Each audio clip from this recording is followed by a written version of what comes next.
Welcome po sa ating merry month of May. May na po ngayon. At dahil May, ay mayroon po tayong special na isa-celebrate next week. Ano po yun? Ayun, alam na pala eh. Kaya pala hindi namin na-announce, hindi nakasama dun sa ating maliit na announcement kasi alam na this. Ayan. So, wag po kayong mawawala. Bitbitin nyo yung mga nanay nyo at mga nanay ng mga kapitbahay. Kung pumayag lang po. Dalhin nyo rito at nang tayo mag-celebrate ng Mother's Day. Next week na po yan, May 10. Okay po ba? May 10? Yan, sama-sama po tayo. Hindi ko madadala nanay ko. Yung madadala nyo lang na nanay at tayo po mag-celebrate ng Mother's Day. So, welcome po sa ating lahat. Salamat sa pag-join nyo sa ating worship service. Pati po yung nasa online, baka gusto nyo dumalaw next week. Kayo po ay inaanyayahan sa ating Mother's Day celebration. At ngayong buwan ng May, mayroon din po tayong uumpisa na book study on 1 Thessalonians. Ito po ay bata pa akong Kristiyano, na-intrigue na ako sa sulat ni San Pablo na to kasi very encouraging siya. Tamang-tama po siya para sa church. Siya po ay para sa akin na o kung tayo ay may sinesharean o pina-follow up, maganda po siyang pag-aralan. At yan po ang ating pag-aaralan sa the rest of our 44th year. At sa pagsisimula na yan, tayo po tumingin muna sa ilang statistics. Alam niyo po, sa mundo ng basketball ay may inaabangang mga statistics upang matingnan kung ang isang tao po ay magaling, versatile, o siya ay swapang, o siya ay buhaya. Ito po yung mga statistics. Ito po, halimbawa, ang triple-double.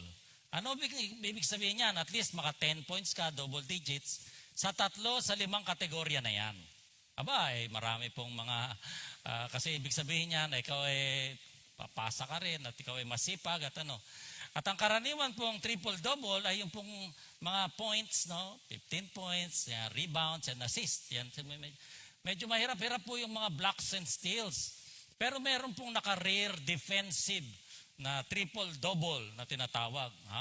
Naka-10 blocks siya. Wow, sino kaya yan? Hindi ko alam. Pero meron mas rare.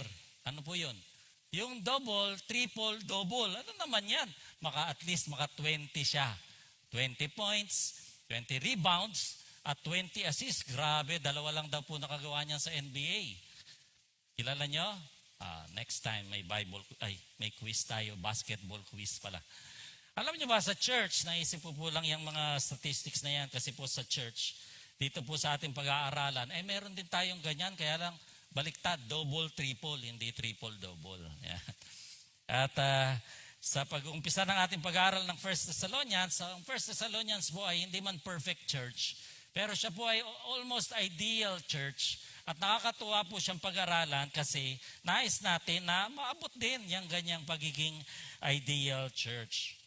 So, ito po ang ating aalamin ngayon sa first 5 verses at tayo po itatayo at babasahin ang first 5 verses na yan ng 1 Thessalonians chapter 1, and we will read responsively verses 1 to 5 lang po. Sa 1 Thessalonians 1, verses 1 to 5, basahin ko yung first verse, sagot kayo sa second verse. Okay, verse 1, sabi po dito, Paul, Silas, and Timothy, to the church of the Thessalonians in God the Father and the Lord Jesus Christ, grace and peace to you.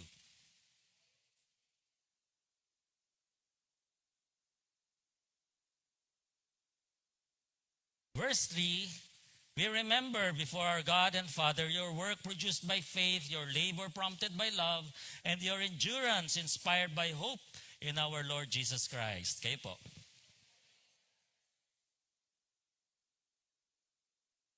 Sabay-sabay po tayo sa verse 5. Because our gospel came to you not simply with words, but also with power, with the Holy Spirit, and deep conviction. You know how we lived among you for your sake. Father God, we thank you for the freedom that we have, that we can just gather together, sing praises to you. Panginoon, alam po namin sa ibang parte ng mundo, hindi po ganito kalaya. Sila po inuusig, kinukulong, pinapatay. At salamat po dahil ang aming bansa ay may freedom na ganito. At ngayong umagang to, we ask you, Holy Spirit, to just be with us, help your words to proceed from your mouth this morning. And we claim it will not return to you empty. In Jesus' name we pray. Amen. Maupo na po tayo. Ang atin pong iuwi ngayong umagang to, take to go, ang ating to go idea, is that transformation and authenticity result from a gospel beyond words. Na kapag ang pagpapahayag po ng ebanghelyo ng mabuting balita tungkol kay Kristo ay may hindi lang yung salita lang o tunog lang kundi mayroong kapangyarihan, may banal na spiritong kalakip at may passion at deep conviction. Ang resulta po niya na ipagbabagong buhay at magiging tunay. Hindi po fake news. At bilang backgrounder po sa ating 1 Thessalonians, ito po ay ang church na tinatag sa second missionary journey ni San Pablo. Sa totoo lang po, ito yung second church. Kasi yung una po ay yung Philippian church. Naalala niyo po, nung pinag-aralan natin ang Acts, si Pablo po gusto niyang pumunta dito sa bandang south. Pinigilan siya, punta ka doon sa Macedonia. So sumunod naman siya, punta siya po doon. At ang una niyang pinuntahan ay the city of Philippi. At alam natin yung kwento dyan na punta siya sa synagogue. Tapos naalala niyo yung si Paul at si Silas ay nakulong, binugbog. Tapos nag-praise and worship sila sa gitna ng gabi. At ano nangyari? Sila ay nakalaya. Nagmilagro. Ayan po yun sa Philippi. So umalis sila doon. Ang next na pinuntahan nila ay Thessalonica. Nasa Greece po yung Philippi at Thessalonica. So ito po ang pangalawang church na planted in Europe. So medyo nagtagal po si Pablo dito. At least 3 Sabbaths po nag-aaral siya dyan. Pero mas matagal siya doon. At nakapangaral po siya doon hanggang sa ang mga Hudyo na naman ay inusig siya. Kaya siya po yung tinaboy na naman at nainiwan niya yung iba niyang kasama doon. Hanggang siya po yung nakarating sa Corinth at sinamahan po siya. Iniwan niya kasi yung isang kasama niya doon. Ngayon, pinabalik niya si Timothy doon. Pinakumusta kasi nag-aalala siya. 2 taon pa lang po yung church so inaalam niya kung kumusta. At merong encouraging report si Timothy. And in response to that, siya po ay sumulat nitong 1 Thessalonians. At ito po ay pinakauna daw, ang sinasabi na pinakaunang sulat ni San Pablo, mga AD 50 o 51 po yan. At isinulat po ito kasi para may nagpaparatang kasi sa kanya na siya daw ay nangangaral doon para kumita. Para lang daw siya ay magkapera. So ito po ay defense niya tungkol doon. Pangalawa, upang palakasin din ang loob ng mga mananampalataya na nung panahon na yon, syempre po ay inuusig, pinapersecute. At meron na rin dahil sa sobrang hirap ay balak na mag-BSDU. Alam yung BSDU? Ay, hindi alam. Balik sa dating ugali. Yan. Kasi inuusig sila kasi bago yung relihiyon nila. So balik na lang tayo sa dati. Sinulatan niya para to stand firm against that. There were also questions about death, resurrection, the second coming of Christ. So in-address din po niya yan. And finally, how to improve individual walk with God and the church. So ito po ay ating pag-aaralan hanggang September. So pakonti-konti lang yung verses natin para ma-exposition po natin ng mabuti. At may pangaral ang ating matututunan dito. So simulan po natin, of course, sa lahat ng letters may greetings. At ang lahat, halos ng letter, nung ancient writing po ito, panahon na yun ay ancient writing. Meron pong 3 elemento parati ang sulat. Siyempre, sa po ay pag nagsulat, sinasabi muna nila kung kanino galing. Tapos, kung para kanino yung letter. Tapos, tsaka pa may greeting. So 3 elements po yun. Naisip ko, tama nga naman yun. Kasi kung sa umpisa pa lang ng letter, makita mo na, ay galing kay ayoko nga basahin. O, hindi na nasayang oras mo, di ba? Kasi alam mo na, galing kung kanino lang. Ganun po yung style nila doon. So, una pong elemento ay the writers. At dito po si Pablo ang nagsusulat, main author. At ang sabi nila, yung ibang part daw po ng mga letters na to, dinidikta sa mga kasama niya. Yung iba, sinusulat niya mismo ng kamay. At yung pangalan ni Pablo, alam po natin, ay ang Hebrew niya ay Saul. So, hindi po nagbago yung pangalan niya. No? Yun lang ang equivalent sa Greek. Ibig sabihin pala niya ay little. No? Si Pablo pa rin po yun. At hindi siya, dahil na-convert siya, ay naging Paul. Hindi po. Hebrew name lang po niya yon. Kasama po niya si Silas, yung nabanggit ko na kanina. At ito pong si Silas ay medyo mataas ang reputasyon po nito sa first century church, no? Nung Acts Church. Naalala niyo po ay siya ay pinadala ng Jerusalem Council to help settle a controversy na nagiging kontrobersya doon sa panahon na yon. So, Hudyo po siya pero Roman citizen. At si Timothy, of course, kilala natin si Timothy na disciple ni Pablo. Siya po ay true son in faith, siya po ay naging convert sa Lystra, at siya po ay isang trusted helper ni Pablo. At sino naman ang ating recipient? The church in Thessalonica. Ngayon, yung pong term na ecclesia ay nung unang panahon ay grupo po yun o assembly. Kaya siguro sabi ng ibang commentators, nilagay niya yung, anong grupo yan? Grupo ng Thessalonica na in God the Father and in the Lord Jesus Christ. So, sabi po dyan, mahalaga po yan kasi unang-una, pag sinabing in God the Father, hindi mga pagano. May Diyos sila. Tapos sinabi, in the Lord Jesus Christ, ibig sabihin mga Kristiyano. Hindi lang hindi pagano, kundi mismong Kristiyano. At in-underline po natin itong in, ito pala. Yung in dyan ay naka-bold kasi po, pag ganyan daw po, ibig sabihin may reference sa deity. Equality between God the Father and the Lord Jesus. Wala na pong ibang, and of course, yung Kyrio is Lord, deity po yon.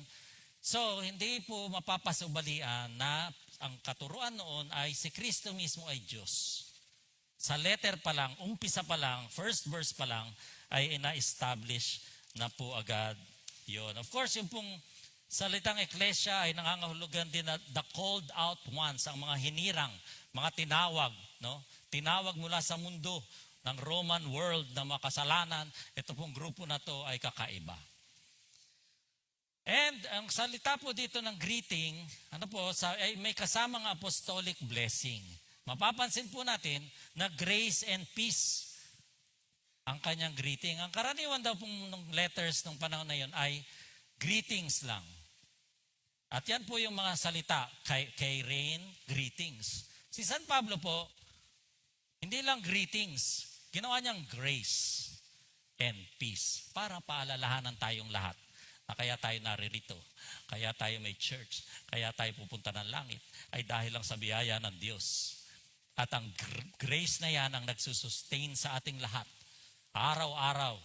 At ganun din ang kanyang reminder doon sa kanyang sinusulatan. So the grace is salvation is through the grace of God, the sustenance is through the grace of God, the results of peace with God, and the peace of God is out of His grace. Kaya po apostolic blessing ang tawag natin dyan. So, makita po natin dito na meron tayong triad of transformation. Pero bago natin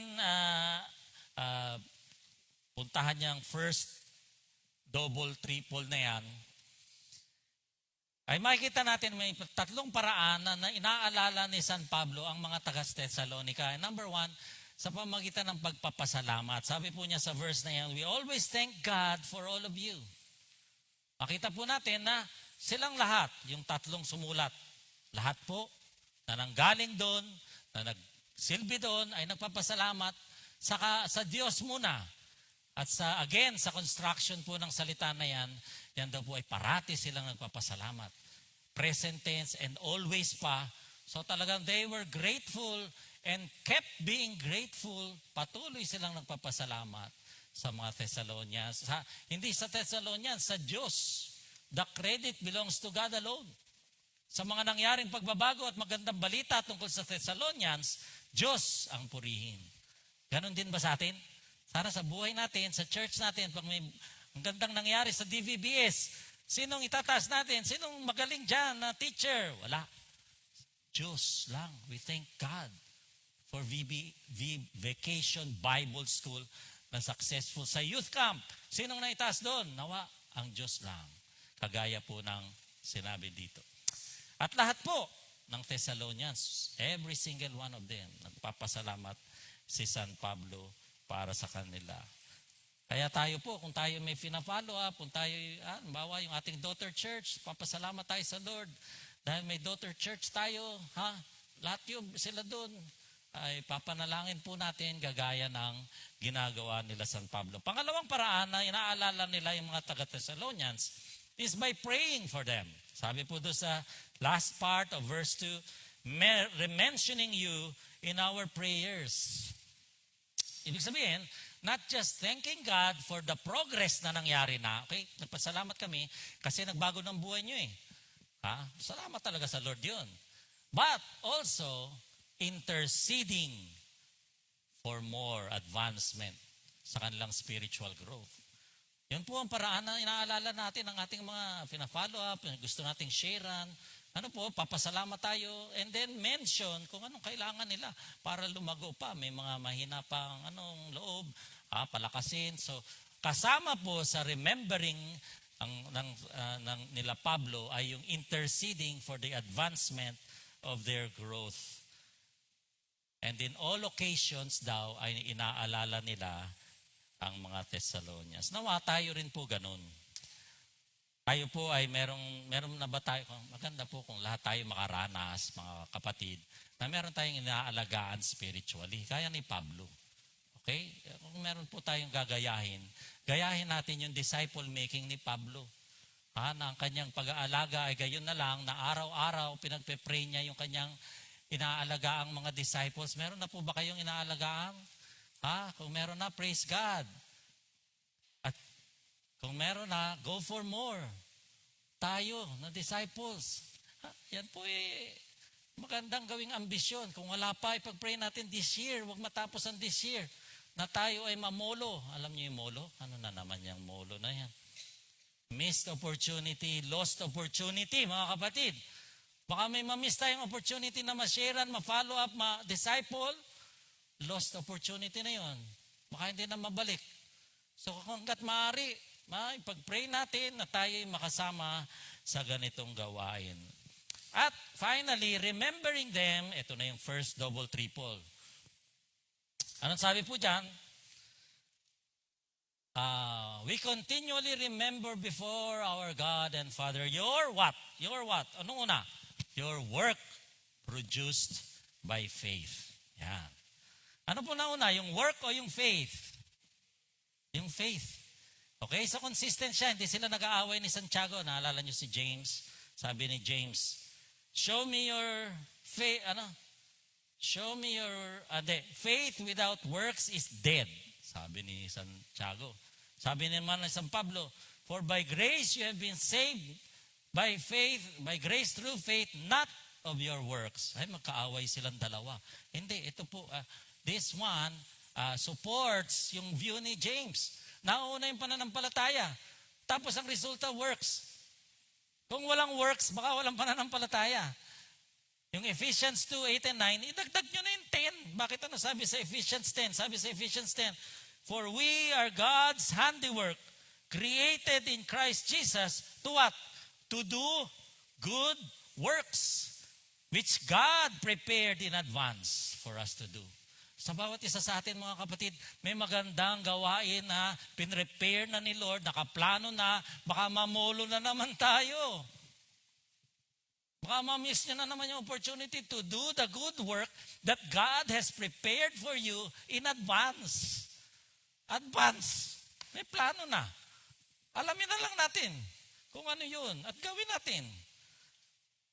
So dito po, sinasabi ni San Pablo na ang resulta ng inyong work, your work is the end product of your faith. Sabi diyan, salvation not by works, but faith that saves works. Tama? So kaya sabi ni Santiago, show me your works and I'll show you my faith. Parang ganun na kailangan may resultang magandang mga buting, hindi kagaya po ng mga hindi pa nakakaintindi. Kailangan nilang mag-good works para may pogi points sila para makarating ng langit. Kung kayo Kristiyano na, hindi na ganun ang pag-iisip natin. At lalo na kung kayo Kristiyano na, dapat marami na kayong good works na natural nang lumalabas. Bakit? Dahil sabi sa pangalawa, your labor is prompted by love. Wow. Love ang motivation. Ano ba ang pagkakaiba ng labor at work, mga kapatid? Labor day, nag-labor. Hindi po yun yung nanganak lang. Labor din yun. Mahirap nga yun. Labor, ang implication o ang connotation daw po is there's an extraordinary effort. A self-sacrifice. Going a second mile. Doon po sa effort na yon. At yan po ay isa sa mga katangian ng Kristiyano. Yung motivation nila ay love. Pansinin po natin na una yung faith. Kasi kung di ka naman naniniwala sa Diyos, paano ka matututong mahalin ang Diyos at paano mo mamamahal ang iba kung hindi mo naman mahal ang Diyos? So first, the love for God, yan po yung greatest commandment. Nanganganak po yung love for God. Love the Lord your God with all your heart, with all your soul. That's the greatest commandment. Pag naging totoo yan sa atin, manganganak yan ng ano? Love your neighbor as yourself. Tama? Love your neighbor as yourself. Sino ba yung neighbor ko? Sabi, yung neighbor nyo po ay asawa nyo. Yung kapitbahay nyo talaga. Kaaway nyo. Yung iba pa, tao. Kaya kung kayo may asawa, mahalin nyo na yan, mga kapatid. Kasi bakit? Wala kang choice. Anong sabi doon? Love your neighbor. Neighbor mo ba yan? Katabi mo kaya? Gabi-gabi. Oh, love your enemy. Minsan kaaway mo, love pa rin. Wala kang wala. Love nyo na talaga yan. Yan na yun. Hintay pa kayo ng iba, yan na yun. Mahalin nyo na yan. So love is the motivation for the Christian. For the first, yan sa ating triad of transformation. Ano yung pangatlo? Endurance inspired by hope. Wow. Sa ibang translation, patience in hope. Dahil may pag-asa, this results in an aggressive, courageous moving forward regardless of, napakahalaga po niya nung panahon na yon kasi under persecution po sila, madaling mag-give up mga kapatid. Hindi natin nararanasan yung persecution na yon, pero kung tayo kaya yung nandun, nang pinipersecute, kinukulong, nagpipreach ka dito, tapos mamaya nandyan na, nakaabang na, tapos nakakulong ka na, torture pa. Napakadaling bumigay mga kapatid. Huwag po tayong bibigay. Huwag tayong mawala ng pag-asa. Buhay si Kristo. Siya ang ating living hope. Amen? Anong basis niyan ay yung living hope na yan. Christ who secures our future. Ay kung wala tayong future, madaling ang mag-give up mga kapatid. Madaling mawala ng pag-asa. Pero tayo mga Kristiyano, naniniwala tayo sa buhay na Diyos, buhay na Kristo. Living hope natin siya. Huwag umayaw, huwag bumitaw. Pinagaganda lang ng Diyos ang inyong buhay, testimony, ang inyong life, kwento mo. Para maganda ang kwento mo, may pinagdadaanan kang paghihirap minsan, pagsubok. Kasi kung walang kwento, wala daw kwenta. Baka naman ang kwento mo, yung mga nung 1952, ako yung nakakilala sa Panginoon. Luma na yun. Kailangan araw-araw meron tayong bagong kwento ng paglalakbay natin sa Panginoon. Amen? Amen. Sige. Pinagaganda lang ng Diyos ang kwento natin. At lahat yun ay maayos din balang araw. Yun ang pag-asa natin. Ang ating transformation ay posible kasi ang dumating sa ating gospel ay hindi lang gospel na salita.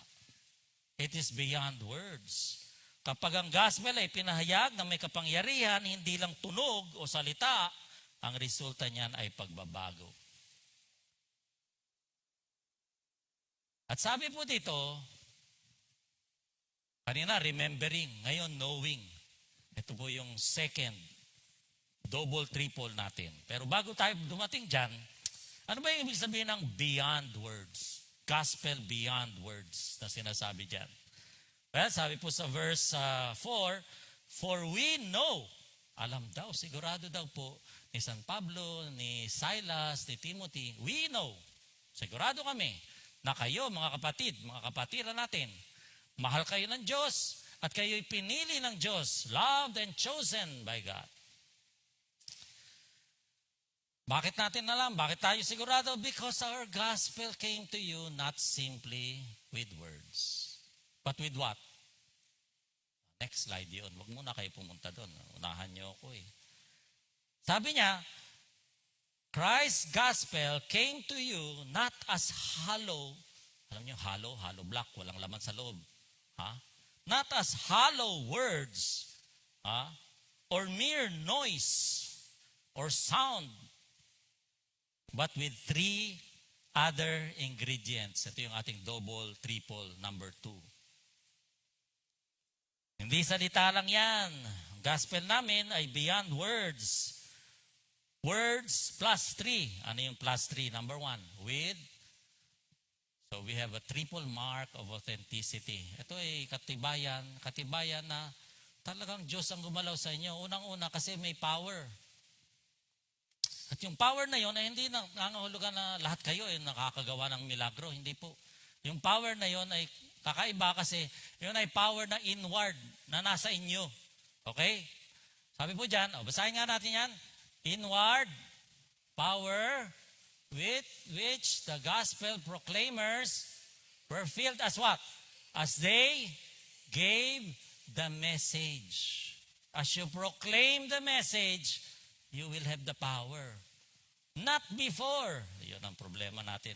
Lord, gusto ko, Lord, maging powerful muna ako bago ako mag-proclaim ng gospel.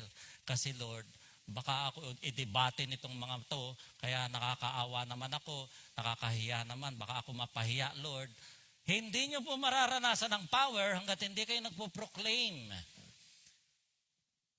Sila Pablo, sila Silas, sila Timothy, they proclaimed. That's why, sabi, they have the power, with power. Ang proclamation, with power. Kung hindi i-proclaim, hindi magkakaroon ng mararanasan yung power. You have to step out in faith. Mga kapatid, ganun talaga po. That's how it works. At mararanasan nyo po yan kapag kayo ay by faith, lumabas po kayo doon at mag-share ng gospel sa inyong kaibigan o kahit kaaway o kahit sino man. Doon nyo mararanasan, bigla ko naisip yun paano ko nasagot yung tanong niya na yun? Dati hindi ko alam yun doon kayo magugulat. Yun ang exciting sa buhay Kristiyano. Dahil doon gumagalaw yung power ng Holy Spirit habang kayo ay nagpe-proclaim ng gospel.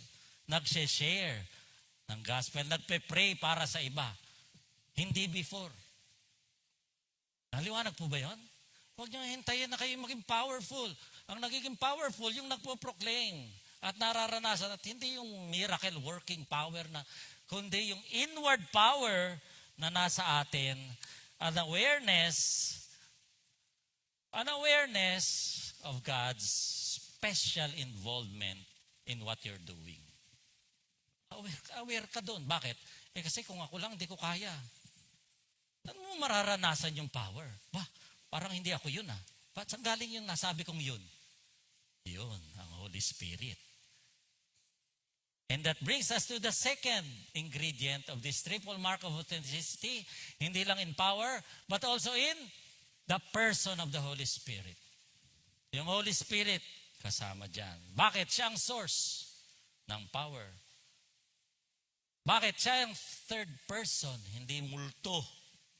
Spirit lang ang tawag, pero person po yan, mga kapatid. And the Holy Spirit is key to success in gospel sharing, in proclaiming the word. Kaya parating may transformation, may authenticity. Bakit? Kasi hindi ikaw Holy Spirit Amen? Kaya ang success in witnessing, in sharing the gospel, in proclaiming the word is what? Simply taking the initiative to share Christ in the power of whose power? In the power of the Holy Spirit and leaving the results to God. To God. Mga kapatid, hindi kayo failure. Kahit kayo talikuran ng sineshare nyo, hindi kayo failure. Bakit? Kayo ang nag-take ng initiative. Hindi nyo naman sariling power. Pinag-pray mo na, Lord, fill mo naman ako ng Holy Spirit. Gusto kong sharean tong kapitbahay namin. Tapos, ang pinasalubong sa'yo, aso. May mga aso. Sinalubong ka sa gate, mga aso. Share ka ng gospel. O tinalikuran ka, pinagsarang ka ng pinto. Failure ka ba? Hindi. Bakit? You simply took the initiative, nagkusang loob ka, na ibahagi ang salita ng Diyos. Hindi sa sarili mong lakas, kundi sa kapangyarihan ng Banal na Espiritu, kasi nag-surrender ka muna sa Kanya, nagpa-feel ka sa Kanya. At ang resulta, tumanggap man siya o hindi, itaboy ka man o hindi, pameriendahin ka pa o hindi, pakagat ka sa aso o hindi, you leave the results to God. Maganda po yung ganong isipin natin. Bakit? Kasi pag tumanggap naman yan sa Panginoon, ay, napatanggap ko yan eh. Ako nagpatanggap dyan. Yabang mo. Hindi ka pwedeng magpatanggap. Hanggat hindi gumagalaw ang Banal na Espiritu sa taong yun, hindi niya mauunawaan ang Ebanghelyo. Tapos, pag nireject ka naman, o dinibati-dibati ka pa, pinahiya ka pa, o whatever nangyari, ay, talo ako doon. Talo ka ba? Hindi. Bakit? Kasi ang resulta ay sa Diyos. So, problema mo yun, Lord. Huwag niyong, ang success natin ay hindi batay sa sarili natin. Ang success natin ay batay sa ating pag-surrender sa Holy Spirit.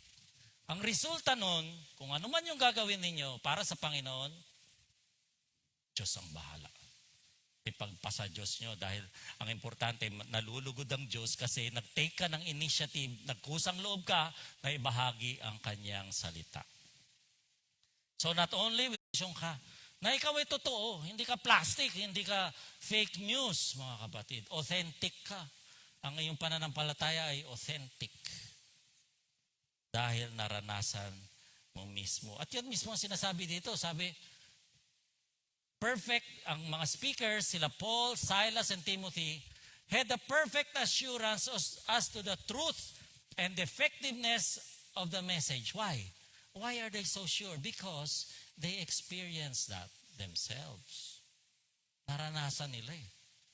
Hindi mo sila kailangang bayaran para lang mag-preach, para with conviction, con todo siento, con todo arte, at con todo dahil konbinsido siya, dahil alam niyang totoo sa buhay niya, because they experienced that themselves. At yan mismo ang sinasabi dun sa next verse, you know how we lived among you for your sake. Kanina, we know. Ngayon, kayo, nakita niyo mismo kung paano kami nabuhay sa harap ninyo. So ito po ay nagpapatibay, this substantiates the transformation, the authenticity sa buhay ni Pablo, ni Silas, at ni Timoteo. Nakita niyo mismo. Sabi niya sa Thessalonians, you know how we lived among you. Not for our sake, but for your sake. Kaya napaka-importante po yung life witness ng ating ginagawa, ang ating buhay, ay supisyente na katibayan ng ating pinangangaral. Na may epekto talaga yung salita ng Diyos. Kasi may epekto talaga sa ating buhay. Kaya ang ministry nila, tinatawag incarnational. Ano ibig sabihin? Buhay sa kanila yung ministry. Hindi kathang-isip lamang. Hindi fake news. Authentic, totoo. Ang kanilang ministry. Yung quality ng life nila, mga kapatid. Kaya masasabi natin, na kapag ang salita ng Diyos ay lumabas, gamitin nawa tayo na ang gospel ay may turo in power, in the person of the Holy Spirit, with much conviction from us. Sabi, transformation and authenticity follows. Kaya't gayon na lamang, tuwang-tuwa ang si Pablo, kaya maganda pong pag-aralan ng Thessalonians kasi si Pablo ay tuwang-tuwa sa mga taga-Thessalonians sa Thessalonica. Ganoon na lamang ang kanyang pasasalamat, ang katuwaan, ang kanyang pananalangin, ang kanyang pananabik na makasama muli ang mga taga-Thessalonica. At ganito dapat ang New Testament Church. May transformation, may authenticity, may incarnational ministry. At ganito dapat nawa tayo, Fairview Christian Fellowship. May transformation na ba tayo mga kapatid? Nawa ay meron. Meron kaya tayong incarnational ministry na hindi katang-isip lamang? Pag nagtanong kaya tayo sa kapitbahay natin, sa mga nasa palibot natin, you know, masasabi kaya natin yan? You know how we lived among you. Hindi tayo lumalabas ng bahay. Paglabas natin, para lang mang-away doon sa nagwawalis. Kasi yung alikabok niya, dinadala sa bakod niyo. Yun lang, doon lang kayo nakikita. Para magtaray. Nawa ay hindi, mga kapatid. Kaya ang church double triple, mga kapatid, una, merong triad of transformation. Makikita na yung faith produces work that pleases God.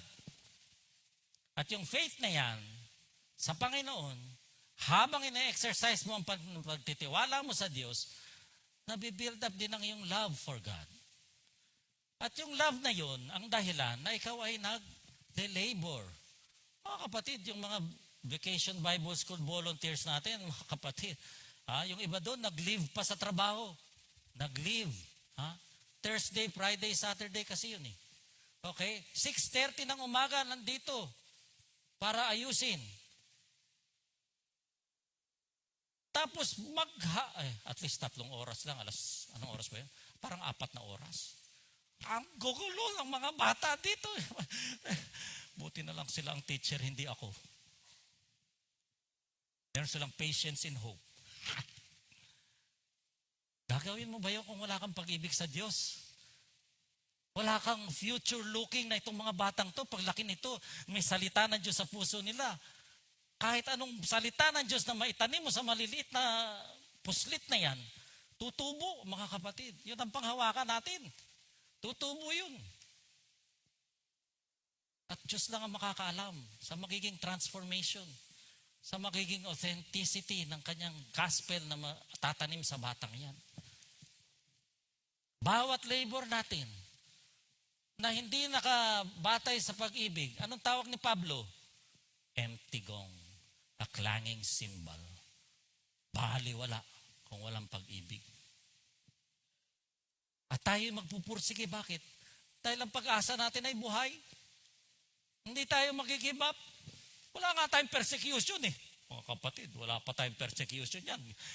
Magkaroon ka lang ng problema sa pera eh, di ka nasisimba. Ba yun? Walang ganyanan. Sa English, walang no like datan. Ganyanan na ha, like data na ha. Hindi mga kapatid. Puti nga yung pagsubok natin, ganun lang, temporary, lilipas din. Patience, endurance, inspired by hope. May living hope ba kayo mga kapatid? May living hope ba tayo? And then we have to endure, we have to persevere, we have to be patient, we have to see that the best is yet to come sa mga buhay natin, sa church natin. Pangalawang double triple, the triple mark of authenticity, na ang buhay mo ay may power. Bakit? Kasi nandun yung banal na spirito sa buhay mo, na-exercise mo. At ikaw ay hindi yung okay lang, kung hindi, okay lang, kung oo. Hindi, meron kang passion. Meron kang, si Ate Kim, umiiyak dito kanina, babasa lang ng Bible. So you can see how the Spirit is moving sa kanyang puso. Deep conviction. Mga kapatid, kung wala kayong conviction, mga kapatid, ay may malaki tayong problema. Ano ang passion nyo? Saan ang passion ninyo kung hindi sa Panginoon? What are you passionate about? Nasaan nakasalalay yung deep conviction nyo? Kung hindi sa Lord, saan? At alam niyo mga kapatid, itong nakikita natin sa Thessalonians na church, double, triple, hindi po mangyayari yan kung hindi ang bawat mananampalataya ng Thessalonians ay walang double, triple din. Kaya't nagsisimula po yan sa bawat isa sa atin. Bawat isa sa atin, mga kapatid, ay may pagkakataon na i-exercise yan, mga katotohanan na yan. Sapagkat nakarating sa atin yung gospel beyond words, in power, in the person of the Holy Spirit, with much conviction. Kaya tayo naririto, kaya tayo naging Kristiyano, kaya tayo nakakilala sa Panginoon. Let that transformation be experiential sa atin. And be authentic. Hindi yung mabait ka lang dahil dito ka sa simbahan, pag uwi mo sa bahay na hindi ka mautusan ng nanay mo. Tawag doon ay flashlight Christian. Maliwanag lang doon sa church, maliwanag pag nandun. Pero dito sa bahay, nako, ang tigas ng ulo. Flashlight Christian. Tayo ganon, hindi authentic yun, nawa. Tayong lahat ay maging authentic sa ating buhay Kristiyano.